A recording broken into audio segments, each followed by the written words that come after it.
17 की उम्र में शादी की, जिस तरह तुम लोगों ने मेरे नबी की शान में गुस्ताखी की, जिस तरह तुम लोगों ने मेरे नबी की पाक दामन पर तुम लोगों ने कीचड़ उछालने की कोशिश क्या तुम उस तरह तुम्हारे यानी उसके उन दोनों की जिंदगी के ऊपर क्या तुम लोग कमेंट कर सकते हो इस तरह? बस मैंने 4-5 बातें वहां पर की मेरे भाइयों, और भी बहुत सारे बातें की। उसके बाद मैं वहां से चला आया। तकरीर लगभग वहां पर मेरी 45 मिनट की तकरीर थी। एबीपी न्यूज ने उस तकरीर को कट करके चंद ही सेकंड में इतना चलाया कि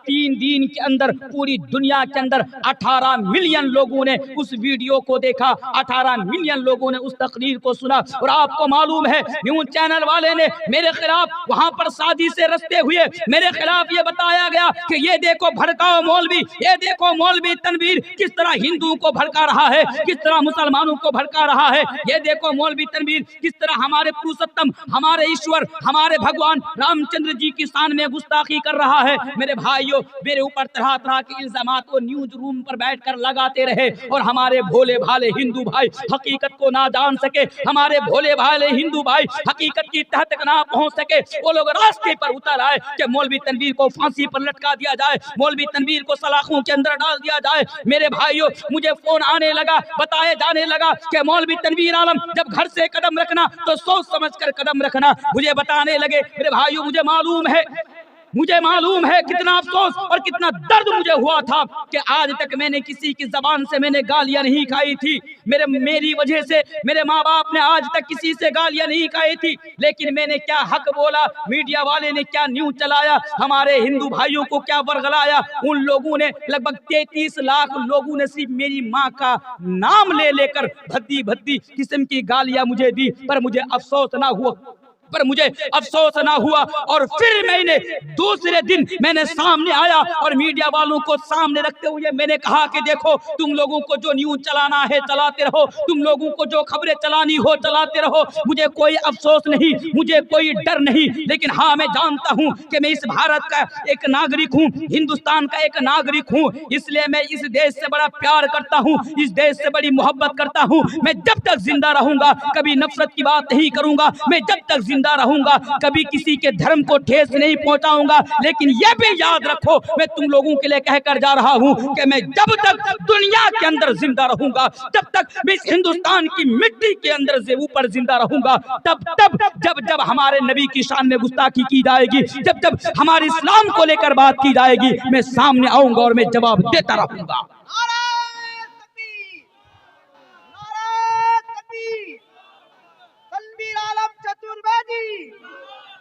बात कहां से कहां निकल गई मेरे भाइयों, बयान तो उधर नहीं करना चाहता हूं क्योंकि मेरे पास 12:30 बजे तक का टाइम है। अभी बहुत कुछ बातें बाकी है, लेकिन जो मैं बताना मैं चाहता हूं आप लोगों के सामने कि अब अगर अभी मैं कुछ बातें कहूंगा तो फिर कह देंगे कि देखो मिदनापुर में मौलाना तनवीर गए थे, फिर राजनीतिक भाषण देके भड़काऊ भाषण देकर आ गए। इसलिए मेरी बात की तह तक पहुंचने की कोशिश करें।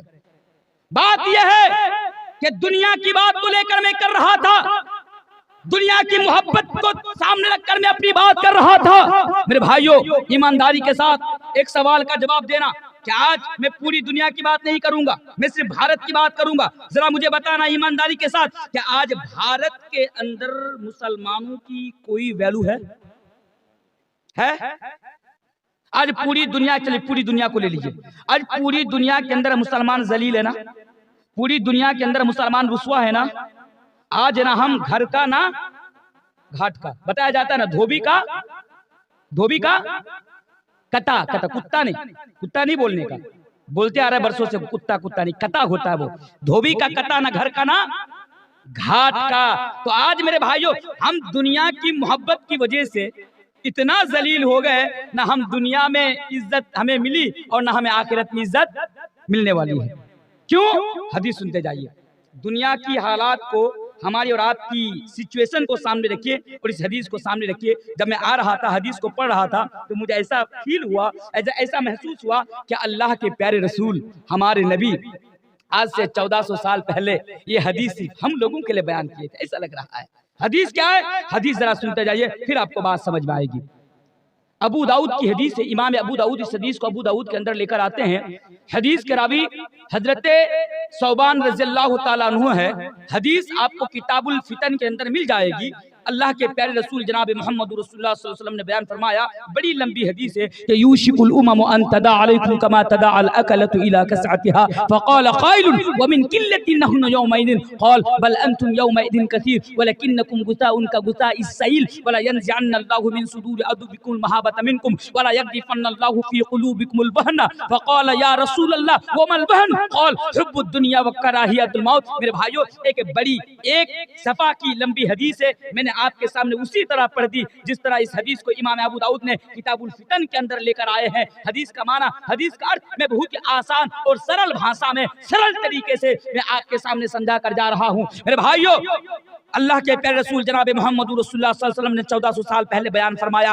उनकी बात बताने की कोशिश करने जा रहा हूँ, उनकी बात बता रहा हूँ जिनके ऊपर हम लोगों का ये ईमान और हम लोगों का ये अकीदा है कि अगर पूरी दुनिया के लोग एक तरफ हो जाए तो पूरी दुनिया की बात झूठी हो सकती है, पर मेरे नबी की एक बात भी झूठी नहीं हो सकती। पूरी दुनिया के अंदर जितने उलमा है, जितने मसलक के हैं, अगर सारे के सारे लोग मिल जाए, एक प्लेटफॉर्म पर जमा हो जाए तो इन तमाम की बात झूठी हो सकती है। मौलवी तनवीर की बात झूठी हो सकती है, लेकिन मेरे रसूल की बात झूठी नहीं हो सकती है। ये हमारा ईमान है, ये हमारा अकीदा है। और अल्लाह के नबी ने बयान फरमाया है कि एक ऐसा जमाना आएगा, एक ऐसा दौर आएगा कि तुम्हारी कोई वैल्यू नहीं रहेगी, तुम्हारा कोई मकाम नहीं रहेगा, तुम्हारी कोई इज्जत नहीं रहेगी उन लोगों के दिल में। वो लोग जब मुसलमानों की तादाद पूरी दुनिया के अंदर 313 थी तो डरते थे, कांपते थे। तुम्हारी इतनी तादाद होने के बावजूद भी उन लोगों के दिल में तुम लोगों का कोई डर और कोई खौफ नहीं होगा। उनका बच्चा बच्चा तुम्हारे सामने तुम्हारी आंखों से आंखें मिलाकर बातें करेगा। मेरे भाइयों, ये इशारा अल्लाह के प्यारे रसूल ने 1400 साल पहले किया था।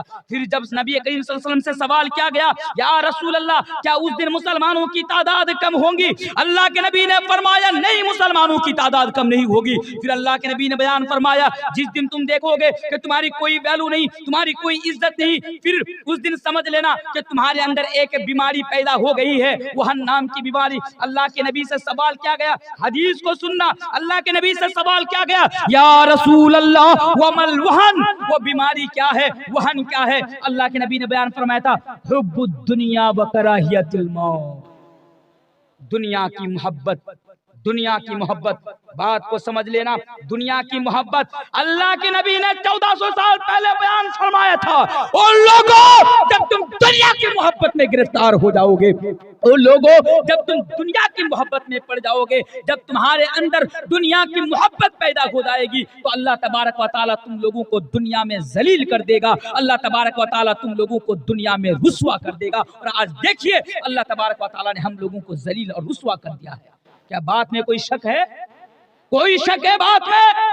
मेरे भाइयों, आज चाय की दुकानों में बैठकर ये मशवरा करने वालों, आज चाय की दुकानों पर बैठकर ये बातें उठाने वालों कि आज हम क्यों जलील है, आज हमारे ऊपर जुल्म हो रहा है, ये हो रहा वो रहा है, कभी ये हदीस भी उठा लेना। अल्लाह के नबी ने 1400 साल पहले ये भी बयान फरमाया था, याद रखो, सल्लल्लाहु अलैकुम दुल्लन, ये भी अबू दाऊद की हदीस है, अबू दाऊद किताबुल बुयू की हदीस है। इस हदीस के रावी, हदीस बयान करने वाले हजरत अब्दुल्लाह बिन अम्र रज़ियल्लाहु ताला अन्हु है। अल्लामा अलबानी रहमतुल्लाह अलैहि ने इस हदीस को सही करार दिया है। अल्लाह के नबी ने 1400 साल पहले बयान फरमाया था, ऐ मिदनापुर के मुसलमानों, सल्लल्लाहु अलैकुम दुल्लन, जब अल्लाह तबारक व तआला तुम्हारे ऊपर जिल्लत को मुसल्लत कर देगा, ला यंजिहु, तब तुम देखना, जितनी भी कोशिशें करनी है तुम कर लेना, जितनी भी ताकतें लगानी है तुम ताकतें लगा लेना, तुम्हारे ऊपर से जिल्लत हटने वाली नहीं। कब तक? अल्लाह के नबी ने बयान फरमाया था, हत्ता तरजिउ इला दीनिकुम, जब तक तुम दीन की तरफ पलट कर नहीं आ जाते।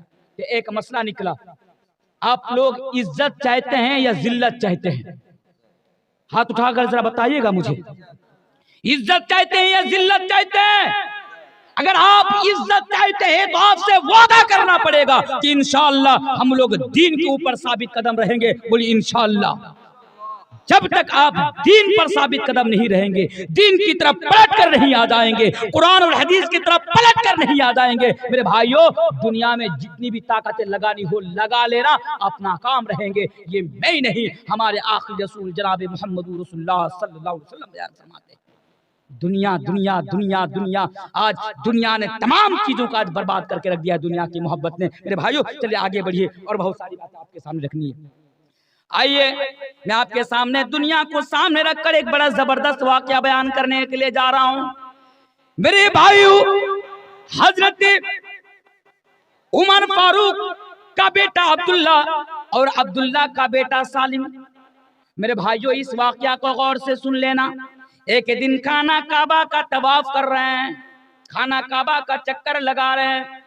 ओ लोगों, दुनिया की दौलत को सब कुछ समझने वालों, दुनिया को सजाने वालों, इस वाकया को कान खोल कर सुन लेना। हजरत अब्दुल्ला बिन उमर बिन सालिम खाना काबा का तवाफ कर रहा है, और उस दौर का उस जमाने का बादशाह सुलाइमान बिन अब्दुल मलिक बिन मरवान, वो भी खाना काबा का तवाफ कर रहे हैं। अचानक सुलाइमान बिन अब्दुल मलिक बिन मरवान की नजर सालिम बिन अब्दुल्ला के ऊपर पड़ी, तो उसने देखा अरे यार ये नौजवान कौन है जो बड़ा खूबसूरत है, चेहरे पर नूर है,